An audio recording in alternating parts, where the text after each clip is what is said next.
മലപ്പുറം ഒളകര ആദിവാസി ഉന്നതിയിലുള്ളവർക്ക് 1.5 acre ഭൂമി വീതം വിതരണം ചെയ്യുമെന്ന് മന്ത്രി കെ രാജൻ. പട്ടയം നൽകുന്നതിന് തീരുമാനമായത് ആദിവാസികൾക്ക് ഭൂമിയുടെ അവകാശം നൽകുന്നതിനെതിരെ വൺ എർത്ത് വൺ ലൈൻ എന്ന സംഘടന നൽകിയ കേസിന്റെ വിധി പ്രകാരം 29ാമത് കേരള രാജ്യാന്തര ചലച്ചിത്രമേളയുടെ ഫെസ്റ്റിവൽ കലിഡോസ്കോപ്പിൽ ഇടം നേടി 2 മലയാള ചിത്രങ്ങൾ. തിരഞ്ഞെടുക്കപ്പെട്ടവയിൽ റിപ്ടൈൽ, സൗദി വെള്ളക്ക എന്നീ മലയാള ചിത്രങ്ങൾ.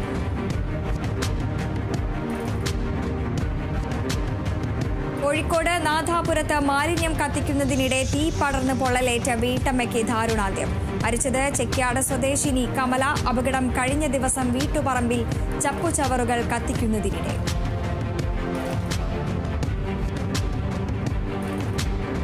കൊല്ലത്ത് യുവതിയുടെ മാല പൊട്ടിച്ച് കടന്നു കളഞ്ഞ പ്രതി പിടിയിൽ. പിടിയിലായത് തിരുവനന്തപുരം സ്വദേശി സുരേഷ്.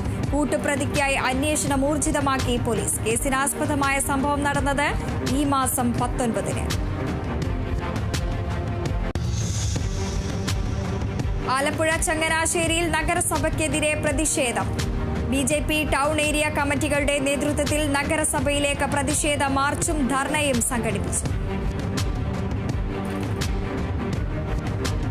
കൊല്ലം നടുവിലക്കരയിൽ കുടിവെള്ള വിതരണം തുടരണമെന്നാവശ്യപ്പെട്ട് ധർണ നടത്തി UDF. Block panchayat president Y Shajahan ഉദ്ഘാടനം ചെയ്തു. മലപ്പുറം എടയൂർ പഞ്ചായത്തിലെ പൂവത്തുംതറ SC നഗർ നവീകരണ പ്രവർത്തനങ്ങൾക്ക് തുടക്കമായി. MLA പ്രൊഫസർ ആബിദ് ഹുസൈൻ തങ്ങൾ ഉദ്ഘാടനം നിർവഹിച്ചു.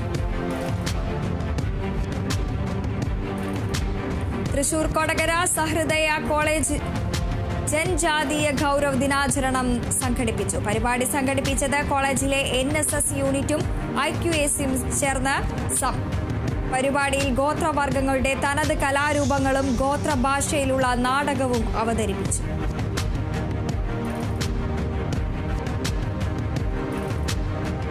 ആലപ്പുഴ മാന്നാറിൽ ദേശീയ ജെൻഡർ ക്യാമ്പയിനായി ചേതന 3.0യുടെ CDS തല ഉദ്ഘാടനം നടന്നു. ഗ്രാമപഞ്ചായത്ത് പ്രസിഡന്റ് TV രത്നകുമാരി ഉദ്ഘാടനം ചെയ്തു.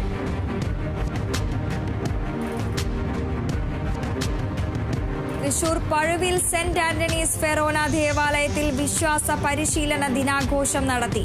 Pazhuvil Saint Antony's high school headmaster AV Jolly പരിപാടി ഉദ്ഘാടനം ചെയ്തു.